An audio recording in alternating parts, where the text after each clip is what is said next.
Hey guys, welcome back to the Sonic Adventure Classic Mode Let's Play, and today we're tackling the rest of Amy's story. And we continue here with Amy going to the final egg. You know, I still find that name really ridiculous, but, you know, we are actually finally at the end of Amy's story. This is her last normal level. We start the boss fight after this, but this level is no hot shelter. So, yeah, for some reason, Amy goes to the most dangerous level in the game. Really, not a good fit overall, but I will say she is great for jumping over these little laser gates. So that's kind of cool, at least. In fact, with her hammer, she really is one of the more competent fighters, or at least certainly one of the more aggressive hedgehogs you can play as. So Zero, of course, is still chasing us, and really still not having much luck with it. He still can't even target us with his lasers, so yeah, I've really got to wonder why Eggman built a robot with such a short range for his attacks, but anyway. Now, they try to create tension here because you have to wait for an elevator while Zero, you know, comes and attacks you. But, again, he's pathetic. I really actually do think Amy's gameplay could have been a bit more interesting if Zero was much more aggressive. And you can see he's actually jumping up after the elevator and stuff like that. But, you know, he's just not much of a threat.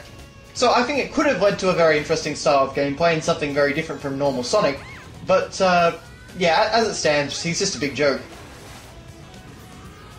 Yeah, today we're actually going to be finishing off Amy's story, and we're going to be doing it in a very short amount of time.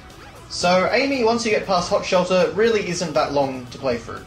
And she does have a lot of cutscenes in fairness, but overall she's another one of, just another character who, in a lot of ways, I think was an afterthought compared to Sonic. Yeah, Sonic has by far the most stages. I would definitely say the most cutscenes as well. So, and certainly the most story importance.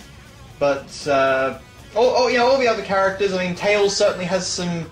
You know, Tails has given his own story and all that, and yeah, as I said before, Amy's pretty irrelevant. Knuckles is pretty irrelevant. All the other characters come off a bit as afterthoughts that they just felt like they had to put in to, you know, meet a quota to put on a box or something like that. But Final Egg, it's really not a super interesting level for Amy. This is an annoying little part here. Amy actually can't jump high enough to get up to that ledge, so you have to do one of those flip jumps, but that means actually building up enough consistent momentum to actually do the maneuver. So it can be a little bit of a pain, honestly. I spent way longer than I'd like to admit trying to do that.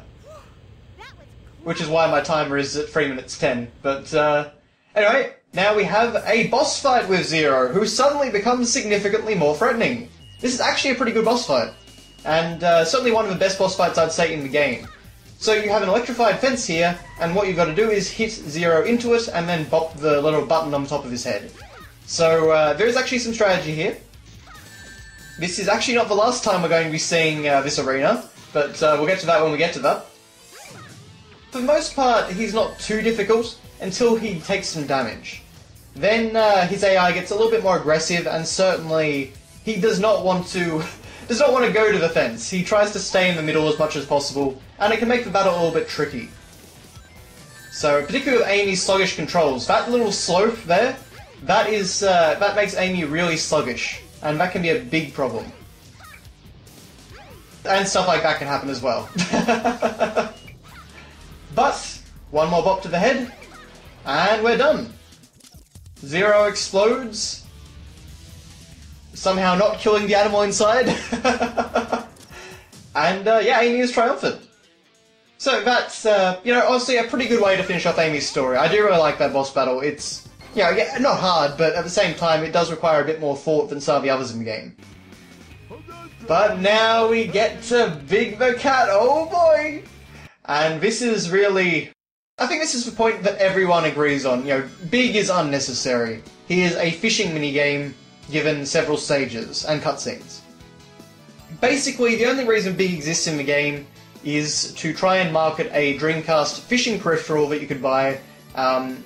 Basically, if Sonic Adventure hadn't used it, then the only game that would have been Bass Strait Fishing, I think it's called. It's made by Sega. But, yeah, so what you're trying to do is, Big's best friend is a frog called Froggy. Allegedly, anyway, best friend. And, basically what you're trying to do is, Froggy has run away from you, so you've got to try and catch him. And you can also catch other fish. And those other fish like to get in your way all the time. Now, the fishing controls are a little bit hard to explain in this game. But basically... Oh, there you go. We caught a fish, which means absolutely nothing. There's Froggy himself. So the fishing controls are very weird. So you can cast off your line, and you've got a little cursor that shows you where you're casting it off. And basically what happens is you then have a fast reel and a slow reel. You can use the fast reel by pressing, I believe, the X button, and the slow reel by pressing the X button, I think it is, and the fast reel by pressing the A button. And, you've got to kind of manage the speed of your pulls with the little bar that you can see in the bottom right corner. Now, unfortunately, I was having a bit of an issue here with Froggy, because Froggy didn't want to get onto my line. He grabbed on several times, but then he kept falling off. And what you just saw right there is a very, very annoying glitch. And basically that glitch involves if a fish gets underneath Big, then the fish will escape the line no matter what. It's a very annoying glitch. So in the end, after all the troubles, I was here for ages, I decided, bugger it. Big can just go drown. And it's a much more graphic representation of drowning than I expected for a cartoon cat. But, yeah. At least you got to hear the orchestral drowning theme. That's really cool. That's something that, honestly, most people never hear in the game, because you are so rarely in water. But yes, Big actually has a boss fight against Chaos, even. So, basically, in this fight, you're trying to fish Froggy out of Chaos. And you're just trying to throw the line and target it properly. And you can see right here, you can target him from real close. And I actually caught Froggy, which would mean I won the battle, but I also died simultaneously. So no love for Big, unfortunately. But, yep, you catch Froggy. Never mind the giant demonic monster that's standing right behind you, poised to eat you, Big. You can just do your little happy dance and you'll be fine. But, yeah, so basically, Big, I've decided, this isn't fun to watch. He is incredibly boring to watch. It was incredibly boring for me to play. I have never had quite as much trouble with his fishing as I did in this playthrough, because I was trying to catch Froggy for about 15 minutes. And he would not get on the rod. For some reason, he would bite it and stay on it for a few seconds, but then immediately fall off, even no matter what I did.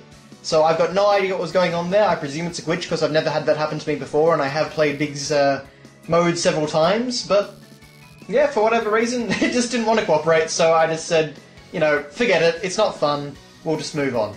So, sorry if anyone wants to see Big's gameplay, but, well, you got to see a little bit of it, and you got to see Big drowning.